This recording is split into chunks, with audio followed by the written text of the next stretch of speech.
Notre organisation, Journalisme et Éthique Congo, est très heureuse de vous accueillir à cette conférence de presse pour parler de l'attitude et du comportement des médias en cette période électorale. Les élections ou les consultations populaires sont un moment crucial dans le processus de démocratie dans notre pays. La presse, solide pilier de la démocratie, doit y jouer un rôle important.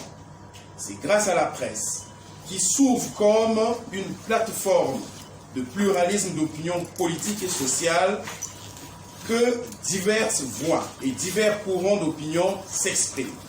Nous ne pouvons donc pas faire l'économie des voix, l'économie des acteurs politiques en cette période d'élections de proximité. Mesdames et messieurs, chers collègues, les élections politiques sont un moment important dans notre travail. Couvrir les élections exige de la responsabilité, de la rigueur et du sens de citoyenneté. Les principes de transparence, d'équilibre, d'équité et d'égalité doivent guider les journalistes dans la collecte et le traitement de l'information électorale. Le journaliste, libre de ses opinions et de ses choix éditoriaux, est cependant responsable de ses écrits, qui sont essentiellement basés sur des faits. Sur le plan d'éthique et de déontologie, le journaliste reste redevable vis-à-vis de sa rédaction, mais surtout de la corporation tout entière. Une faute professionnelle commise par un journaliste ou diffusée par un média peut concerner toute la corporation. Les critiques irrelatives peuvent compromettre la pratique de notre métier. Le journaliste est indépendant dans le traitement de l'information électorale. C'est un principe sacré. Qu'il accompagne un candidat en campagne ou qu'il soit accrédité auprès d'un QG de parti politique, le journaliste doit garder et surtout afficher son indépendance. Ne jamais la dissimuler, toujours la revendiquer et l'afficher. Le journaliste n'est pas un agent de campagne. À ce titre, il ne doit pas arborer les insignes et les gadgets de campagne d'un candidat. Pour ce qui a été fait et que nous avons tous vu, je condamne tous ces comportements débordants et indignes de notre profession.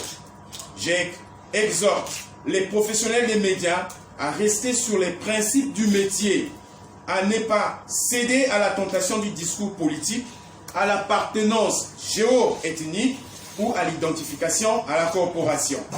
De même, nous encourageons les responsables de rédaction, de télévision, de radio, de presse écrite et des médias en ligne, tant du service public que privé, à faire leur travail sans pression de leur hiérarchie, ni exercer des pressions illégales et antiprofessionnelles sur leurs collaborateurs, les reporters de l'actualité internationale ou électorale, en voulant faire plaisir à tel ou tel autre candidat.